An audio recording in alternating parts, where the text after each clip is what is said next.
Friends എല്ലാവർക്കും നമസ്കാരം. വിജയസ് വേഡിലേക്ക് സ്വാഗതം. ഞാനിന്നിവിടെ തയ്യാറാക്കാൻ പോകുന്ന ഒരു എളുപ്പത്തിലൊരു തോരനാണ്. നമ്മുടെ വീട്ടിലാണെങ്കിലും പെട്ടെന്ന് വിരുന്ന് വന്നാൽ നമുക്ക് എളുപ്പം തയ്യാറാക്കി കൊടുക്കാമെന്നുള്ള ഒരു തോരനാണ് തയ്യാറാക്കാൻ പോകുന്നത്. അതിനു വേണ്ടി തയ്യാറാക്കുന്ന അരപ്പാണ്. വെളുത്തുള്ളി അല്പം 4 അല്ലി എടുത്തിട്ടുണ്ട്.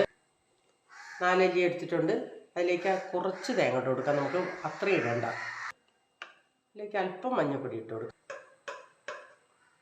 ഒരു 1/4 ടീസ്പൂൺ മുളക് പൊടി ഇട്ട് കൊടുക്കാം.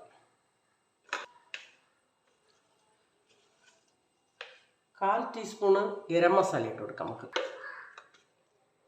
ചെറിയ ജീരകം കുറച്ച് മതി. ഇതൊന്ന് നമുക്ക് മിക്സിയിൽ അടിച്ചെടുക്കാം. ഒരു മീഡിയം സവാള ഞാൻ കൊത്തിയരിഞ്ഞ് വെച്ചിട്ടുണ്ട്. ആദ്യം തന്നെ ഞാൻ ഈ അരപ്പ് റെഡിയാക്കി. ഇന്നത്തെ തോരത്തിന് ഞാനൊരു 4 പപ്പടമാണ് എടുത്തിട്ടുള്ളത്. അത് നമുക്ക് ഇനി തയ്യാറാക്കണമെന്ന് എങ്ങനെയെന്ന് നോക്കാം. അത് നമുക്ക് ഒരു പാത്രം അടുപ്പത്ത് വെച്ച് കൊടുക്കാം. ഇതിലേക്ക് അല്പം വെളിച്ചെണ്ണ ഒഴിച്ചു കൊടുക്കാം. ഇതിലേക്ക് അല്പം കടുക് ഇട്ട് കൊടുക്കും. നമ്മുടെ കടുക് പൊട്ടിയിട്ടുണ്ട്. ഇതിലേക്ക് നമ്മൾ അരിഞ്ഞു വെച്ചിരിക്കുന്ന സവാള ഇട്ട് കൊടുക്കാം. ഇതിലേക്ക് കറിവേപ്പിലയും കൂടെ ഇട്ട് കൊടുക്കാം.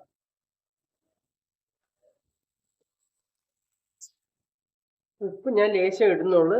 പപ്പടത്തിന് ഉപ്പുള്ളതുകൊണ്ട് അധികം വേണ്ട. എന്നാലും ഇട്ടു. നമ്മൾ സവാള നന്നായിട്ട് ചുവന്ന് വന്നിട്ടുണ്ട്. ഇതിലേക്ക് നമ്മൾ അരപ്പിട്ട് കൊടുക്കാം.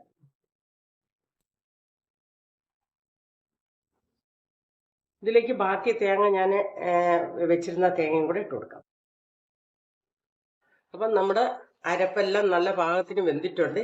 ഇതിലേക്ക് നമുക്ക് പപ്പടം പൊടിച്ചിട്ട് കൊടുക്കാം.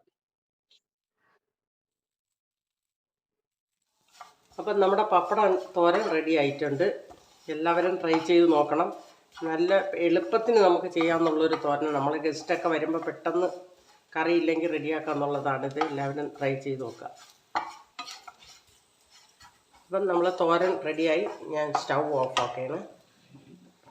നമ്മൾ തോരൻ ഇന്നത്തെ നമ്മുടെ പപ്പട തോരൻ റെഡി ആയിട്ടുണ്ട്. ഈ വീഡിയോ എല്ലാവർക്കും ഇഷ്ടപ്പെട്ടെങ്കിൽ ലൈക്ക് ചെയ്യുക, ഷെയർ ചെയ്യുക, സപ്പോർട്ട് ചെയ്യുക. ബെൽബട്ട അമർത്താൻ മറക്കരുത്. Thank you.